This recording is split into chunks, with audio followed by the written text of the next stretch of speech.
Yes, esteemed Madam President. Esteemed fellow members of Parliament. I received the government statement from the Prime Minister yesterday evening, read it, and then decided quite spontaneously that I actually did not want to comment on what was formulated there. And I was particularly bothered by one sentence. It was a very short sentence, and I hoped that the Prime Minister would not repeat it in his speech today, but he stuck to the manuscript in that area too. And that sentence, Thuringia is becoming easier. I repeat once again, Thuringia is becoming easier.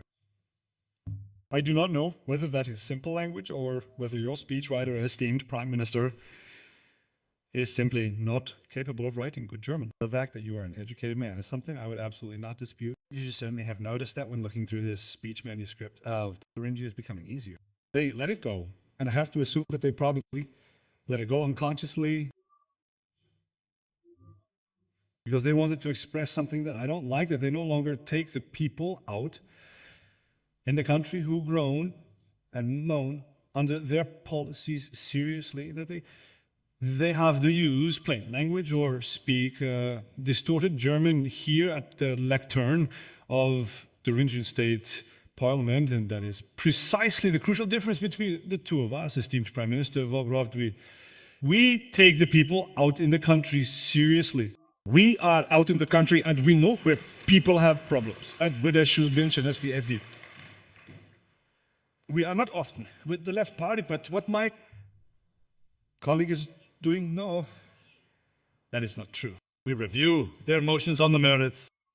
We review their motions on the merits and will then, and have always done so, take a position, and there has already been a joint committee referral. So that is just a passing note. Esteemed colleagues, Mr. Schaft. Our colleague from the left party was right in his opening remarks. This became even clearer to me today when I heard what the chairman of the governing parliamentary groups said here. These were 3 speeches on introducing and justifying a law. And now I am back with you, esteemed Prime Minister V, and now I am back with you and your government, which you lead.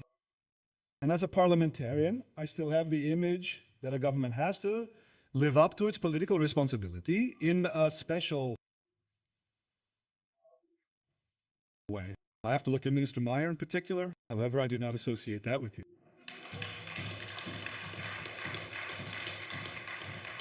For me, when I look at the Prime Minister now, it means that he also implements the institutions and processes that are based on parliamentary democracy and that have been practiced since the beginning. And that he treats these processes, structures, and institutions with care.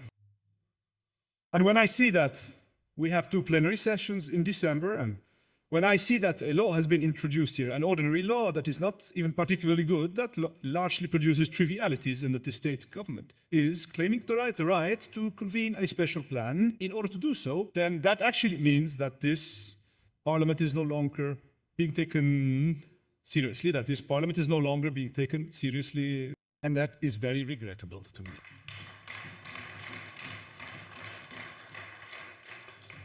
How do you intend to do that, esteemed Minister Belfort? And you rightly point out that we may have deficient structures and processes in the administration that are crying out to be made more effective and efficient. How do you intend to make the administration more effective and efficient? How do you intend to reform it if you are not in a position to make sensible use of the working and living time of the members of Parliament in this esteemed chamber? They should only be asked questions if there's a valid reason, and holding a special plenum needs a really solid reason, something you haven't offered today.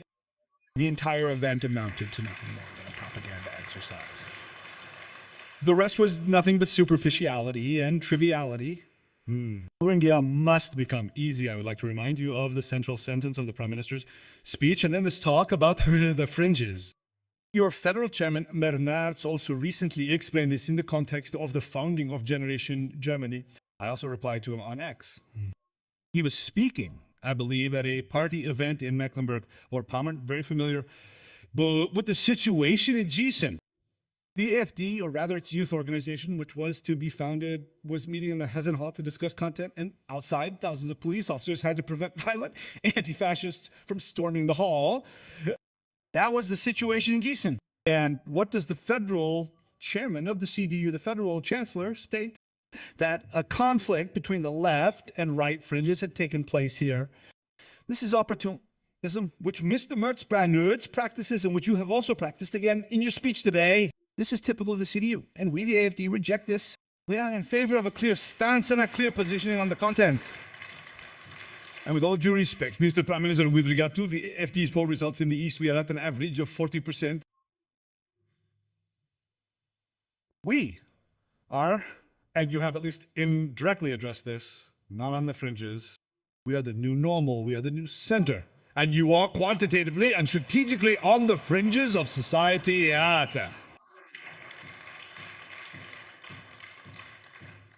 You are describing a state that has become dysfunctional. Yes, this state has become dysfunctional. There are various reasons for that. I cannot go into more detail in the last 4 minutes, at least not in detail. Perhaps we'll have another opportunity. It also has something to do with the fact that this state, as Richard von Weizsäcker described it in the early 1990s, has become a robbery of the parties.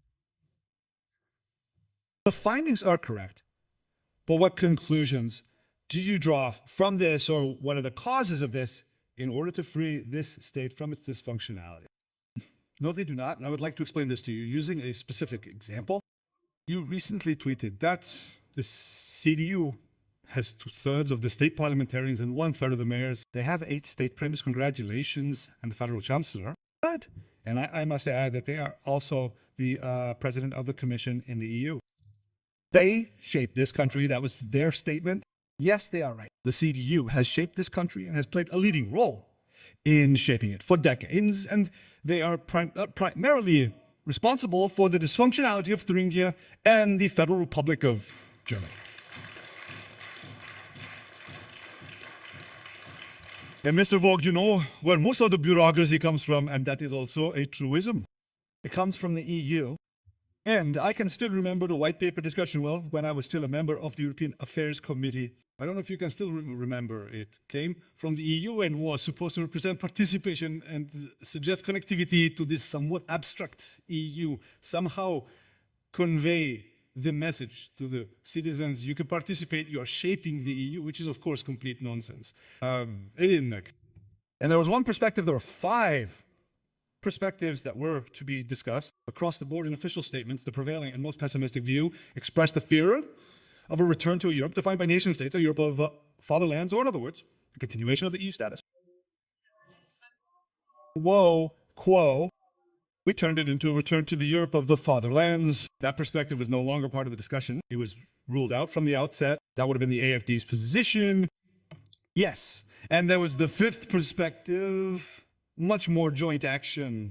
And I have never heard from you, esteemed Prime Minister, from you, esteemed parliamentary group colleagues from the CDU, I have never heard from the cartel parties any other position than the 5th position, much more joint action. That means much more centralization, much more bureaucracy.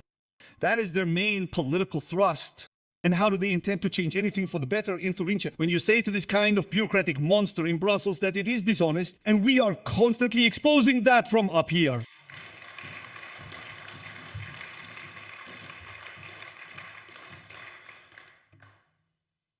My speaking time is slowly running out. I could go on and on. You can tell I am a little touched. I probably have low blood pressure, but don't worry, my resting pulse is still 45. Maybe we'll see each other at the Interior Minister Meyer's race. Let's see who comes out on top. Finally, you have additionally introduced a motion for a resolution today regarding the funding program. Please take a look at what the AfD parliamentary group introduced 2 years ago. On May 10, 2023 and December 18, 2023, back then, we could have already streamlined the funding system and the funding structures in Thuringia. We could have achieved the effectiveness and efficiency that you are now beginning to think about 2 years ago.